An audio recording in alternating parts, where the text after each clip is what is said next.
así por el comandante eterno Hugo Rafael Chávez Frías, en honor a quien diera su vida por la revolución social mundial, el hombre que también ayudó en la construcción de la Revolución Cubana, pero que además, aún queriendo ser tomado solo como una imagen pop después por el neoliberalismo, o tratando de borrar su imagen de guerrillero y de pensador crítico de lo que es el pensamiento marxista, la construcción de la nueva sociedad, hoy recordamos y hacemos honor a Ernesto Che Guevara, el comandante Che, que hoy sigue presente en el pensamiento crítico mundial, cuando muchos lo criticaban por hacer observaciones por allá por aquellos tiempos de lo que pudiera ser la caída o los errores del socialismo real, el pensamiento de la transición hacia el socialismo que pronunció siempre el Che, hoy más que nunca está vigente. Por eso hoy, que acaba de terminar la 70ª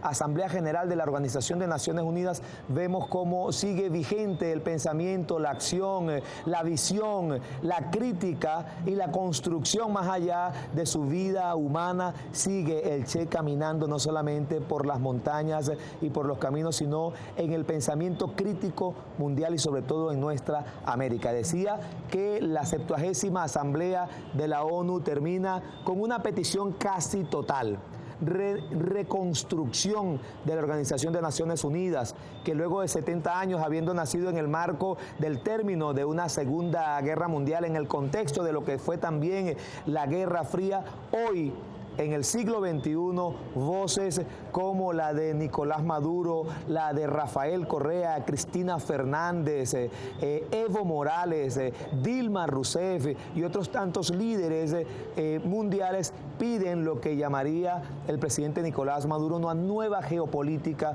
mundial. La Asamblea General de la ONU deja en el pensamiento la idea de que es necesario transformar esta institución para ponerla a tono con lo que son los cambios que emergen con los pueblos en este nuevo contexto. Hay quienes dicen que hemos pasado de la Guerra Fría a la paz caliente. Pues bien, uno de los que también alzó su voz e hizo una crítica severa contra algunas de las alocuciones presentadas, evidentemente la de Barack Obama, fue el presidente ruso Vladimir Putin, diciendo que era necesario de verdad acabar con la hipocresía, por ejemplo, en el caso de Siria. No se podía hablar del ataque al Estado Islámico cuando es un secreto a voces en toda la geografía universal el apoyo que recibe de los grandes centros de poder el mal llamado Estado Islámico, un ejército de mercenarios que sirve a intereses neocoloniales, imperiales,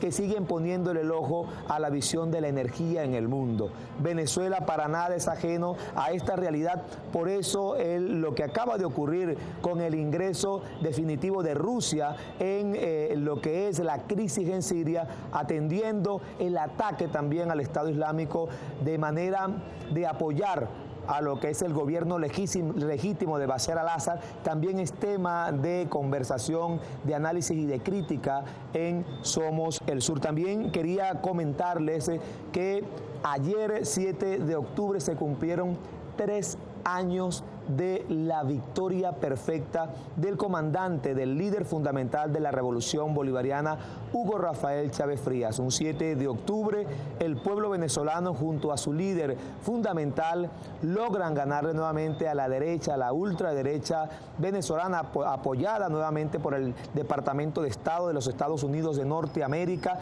y fue una muestra más de lo que es un pueblo decidido a cambiar sus destinos. Hoy recordamos entonces cómo hace 3 años el comandante eterno logró esa contundente victoria junto con el pueblo venezolano. Les decía que el presidente Nicolás Maduro tuvo en su alocución una de las más aplaudidas y mejor recibidas alocuciones en el marco de la Asamblea de la ONU. Bueno, también queremos recordar eso. Maduro no solamente pide que se cambie a la ONU, que haya una nueva geopolítica mundial, sino que se acometa con claridad y respeto hacia la dignidad humana el tema migratorio. Aboga por la paz en el mundo, hace votos y hace lo propio en cuanto a la paz colombo-venezolana y atiende precisamente una petición que es de todas las venezolanas y todos los venezolanos: continuar con la diplomacia de la paz, continuar con la construcción de un nuevo mundo mejor y posible desde la perspectiva nuestra americana, desde la construcción de un mundo multicéntrico, pluripolar, como lo dejara el comandante Eterno en el plan de la patria. No solamente la construcción del socialismo con una visión internacionalista, sino también la defensa y la protección del hombre, la mujer, del ser humano y del ambiente. También hablaba el presidente Nicolás Maduro en esa alocución de lo que sería para muchos el tema también central: el tema de la guerra, el tema de seguir sembrando guerras en el mundo. El tema migratorio hacia Europa es ejemplo de lo que eso significa. Hoy vamos a estar conversando con dos excelentes analistas internacionales en este tema. Quiero invitarlos a que nos sigan por @ANTV Venezuela, la cuenta en Twitter de nuestro canal, @Somos el Sur ANTV, la cuenta de nuestro programa, y @JoséLuisGB21. Aquí en ANTV Somos el Sur. Vamos a una pausa y los dejo con un contacto mundial. Ya venimos. Por ahora dan un paso adelante, una medida temporal que permitirá que el gobierno siga con el financiamiento de la mayoría de las operaciones a partir de hoy, que es cuando inicia de manera formal este año fiscal 2016 y hasta el próximo 11 de diciembre. Ahora que el proyecto fue aprobado en el Senado, solo hace falta que sea firmado por Barack Obama, presidente del país, para que se convierta ya en ley. Dentro de los proyectos que recibieron aprobación está también el de paternidad planificada, que provee financiamiento a las clínicas de aborto en varios estados del país.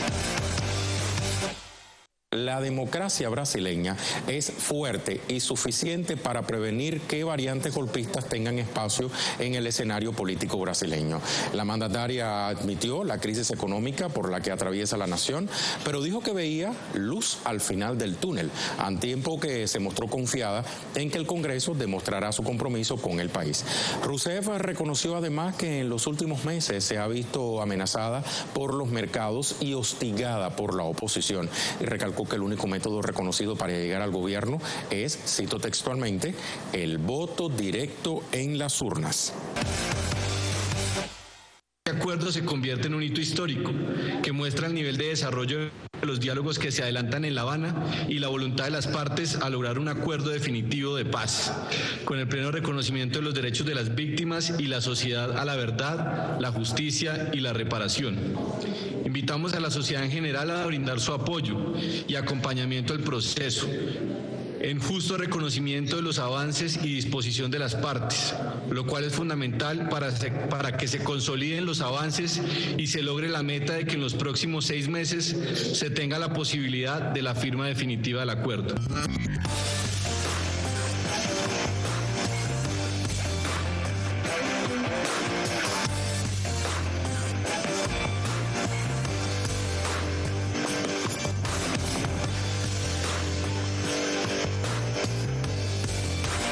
Caso bien interesante de lo que significa la integración latinoamericana y caribeña. El Che Guevara nace en Argentina, lucha en Cuba hasta el punto de ser el libertador de Santa Clara. Entiende la lucha de clases en Guatemala. Está en el año 54, en Guatemala, cuando es derrocado Jacobo Arbenz y con aquella invasión de la United Fruit Company. Y deja su vida en Bolivia. Luchó en el África. Estuvo en Venezuela. Estamos hablando de un hombre que tiene una visión importante, compleja de la realidad latinoamericana y caribeña. Tal día como hoy, hace 48 años, como tú dices, en sus últimos discursos que él da antes de que fuese apresado, él recuerda a Martí y dice: ha llegado la hora de los hornos, en la que se ha de ver solamente la luz. Es triste la forma en que murió el Che Guevara, pero a la vez estamos seguros que esa muerte significó el nacimiento de muchos Che Guevara. Recordaba cuando aquel hombre en el año 2008, 2009, no sé si tú lo recuerdas, con la misión Milagros en Bolivia, le toca a esta hermosa misión arreglarle la vista a un anciano. Y él dice: yo fui el que asesiné al Che Guevara. Y hoy la revolución bolivariana, la revolución guevariana, me arregla, me cura la vista. No hay duda que ese hombre que decía que ante cualquier injusticia uno no puede resultar indiferente, hay que actuar ante cualquier tipo de injusticia. Un hombre crítico. Sus cuadernos de Praga fueron publicados, podríamos decir que casi recientemente, donde él hace una demoledora crítica a la Unión de Repúblicas Socialistas Soviéticas y dice: ese no es el socialismo al que debemos ir. Fue muy atacado el Che por eso, profesor. Fue muy atacado, porque acuérdate que dentro del socialismo, sobre todo el socialismo real, hay mucho dogmatismo. Y no podemos olvidar que los camaradas de la década de los 60 tenían más cerca a Marx, a Lenin y a Mao, aunque no supiesen ni alemán, ni ruso, ni chino, ni mandarín, que a Bolívar, a Rodríguez, a Zamora, a Martí, a Mariátegui. De hecho, en aquella época hablaban incluso hasta con cierta mofa socialismo de arco y flecha. Para ellos la base conceptual del socialismo era Marx, era Lenin, era Mao, hasta que un día llegó un hombre, un paracaidista, literalmente hablando, de Sabaneta, y dijo: no, esa pudo haber sido la raíz en el socialismo real, pero la raíz de este socialismo que estamos creando acá en Venezuela es Bolívar, es Rodríguez y es Zamora. Y agarra a Mariátegui y dice: el nuestro no será un socialismo de calco y copia, sí, sino creación heroica de los pueblos. Claro, exactamente, en sus ensayos al socialismo peruano. De hecho, cuando él habla al peruano y dice proletarios, los indígenas le dicen: ¿y qué es eso de proletarios? Bueno, proletarios, los obreros que mueven las fábricas. ¿Qué fábrica? Dicen los indígenas. Si aquí lo que hacemos es sembrar y todo.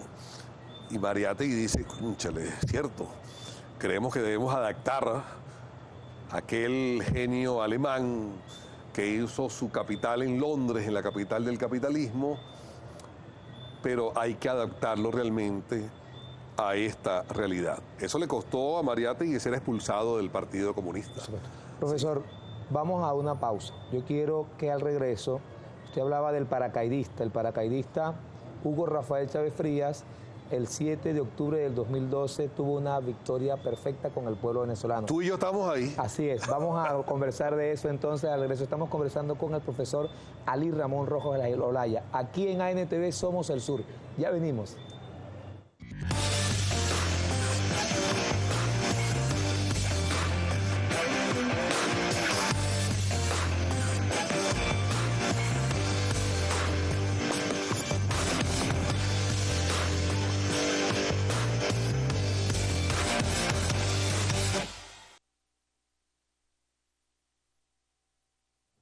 Estamos de vuelta aquí en Somos el Sur, conversando con el profesor Ali Ramón Rojas Olaya, investigador conocedor de la historia, no solamente de Venezuela, sino de nuestra América, crítico, analista. Profesor, había quedado en el aire la pregunta sobre la victoria perfecta. A pesar de que estamos en Venezuela y que es un hecho nacional local, tuvo resonancia mundial. Sigue teniéndola la presencia de Chávez en el contexto internacional. ¿Cómo recordamos aquella victoria, profesor? Mira, tiene tanta resonancia que si tú ves las imágenes cuando hubo aquella masificación, aquellas imágenes de aquel gentío, aquella caterva en Yemen, había banderas con Chávez. En Yemen había banderas con Chávez. En Ucrania, banderas de Chávez. En Grecia, banderas de Chávez. De hecho, cuando Tsipras gana, su franela es Chávez. Nada más imaginémonos qué significó aquel 7 de octubre. Ese 7 de octubre, recuerdo que cayó el cordonazo de San Francisco. Así es. Y era impresionante ver a Chávez mojarse. Me acuerdo clarito que después que termina su discurso, él recorre las calles cercanas, porque acuérdate que eran 7 avenidas las que están llenas, y él las recorre, estaba Blanca Cao a su lado, y aquella emoción, quien no ha visto a Chávez cerca, no tiene idea de lo que significa ver aquel monstruo que está pasando, y que él te ve y la emoción era, me vio.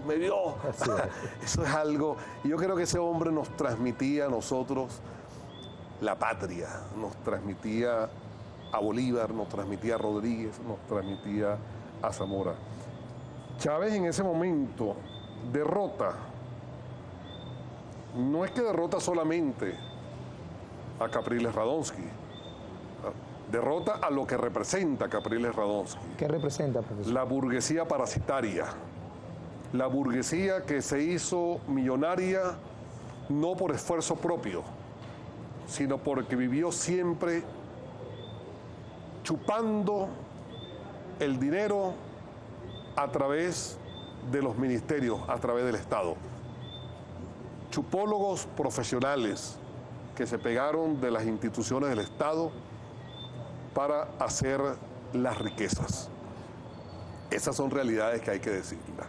Pero no solamente se enfrentó a esa oligarquía parasitaria, se enfrentó al Departamento de Estado, se enfrentó al eje Bogotá, Miami, Madrid, se enfrentó a la guerra de cuarta generación, a las empresas privadas de comunicación social, se enfrentó a la contracultura, se enfrentó a Hollywood, se enfrentó a la Coca-Cola, a la McDonald's, se enfrentó y los logró derrotar. Cuando digo la contracultura y nombro a Hollywood, nosotros no podemos olvidar que en el año 36, 37 y 38, Walt Disney decidió colocarle como nombre al Pato Donald, le puso Bolívar, que era un perro San Bernardo bobo y obediente. López Contreras en su momento no hizo nada por defender el gentilicio venezolano y esa afrenta que le hicieron al Libertador. Es decir, la guerra viene desde hace mucho tiempo. Se acentúa en el año 98 porque las estadísticas estadounidenses ya sabían que Chávez ganaba y que no iba a ser un hombre fácil de corromper. No era un Betancourt, no era un Leoni. Betancourt significó una decepción total. Un hombre que fundó el Partido Comunista en Costa Rica. Un hombre que se cuadró en el pacto de Punto Fijo días antes del 23 de enero del año 58. Se cuadró claramente con Estados Unidos, con Foster Dulles, y cuadró y vendió al país. O sea, el presidente Chávez también le ganó a la oligarquía latinoamericana. Usted acaba de escribir un artículo que se llama Los Holguín, que eso es lo que yo llamo un análisis de la sociedad virreinal bogotana que sigue, que pervive, es entender también históricamente lo que significa la lucha en la construcción de la patria. ¿Cómo entender?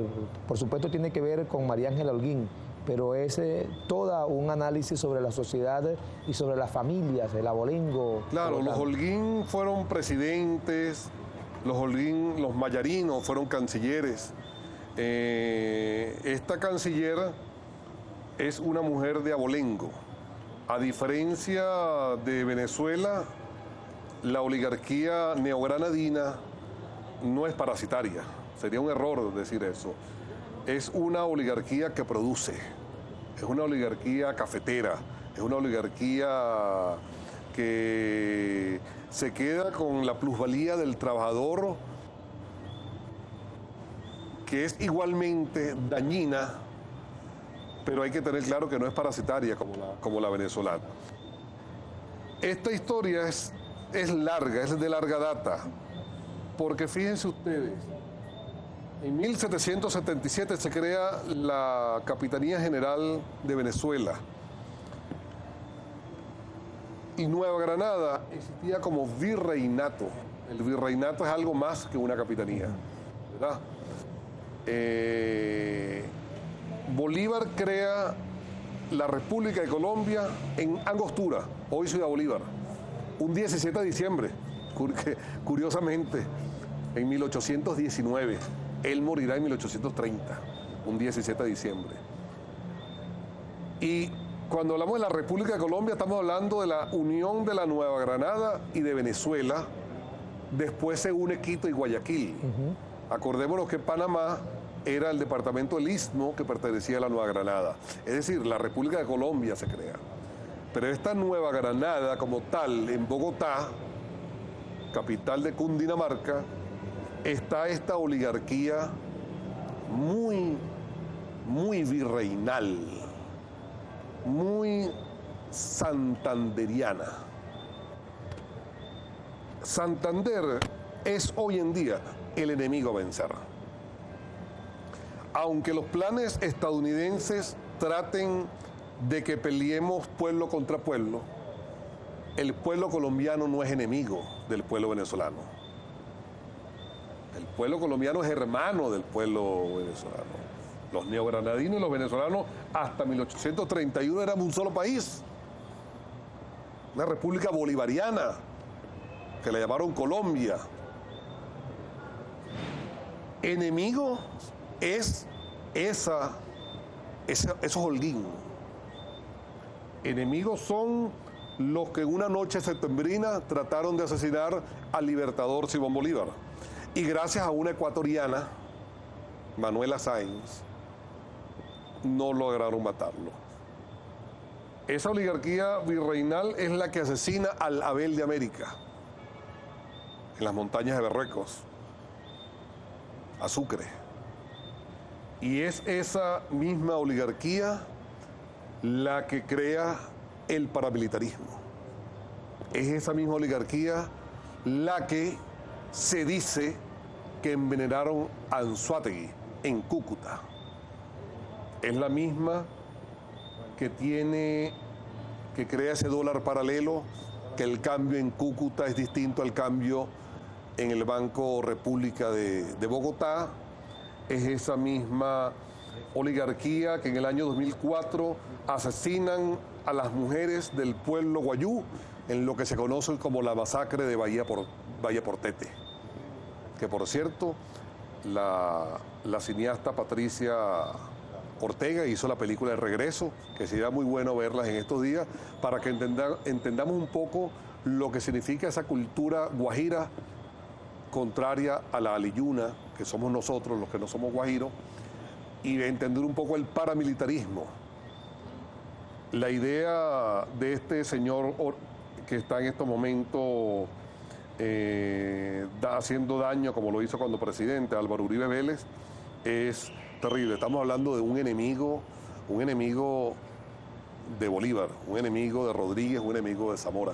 Profesor, agradeciendo su tiempo para despedir este momento, ¿qué falta por hacer en este momento histórico, entendiendo que el problema que estamos enfrentando no es ni de hoy ni para resolverlo dentro de poco? ¿Qué falta para hacer desde Venezuela, desde el Poder Popular y desde el Gobierno Nacional en la construcción de otra realidad en esa frontera colombo-venezolana? Mira, cuando uno analiza la cantidad de guardias nacionales que están presos en este momento, uno lo primero que tiene que decir es, veamos no solamente la frontera,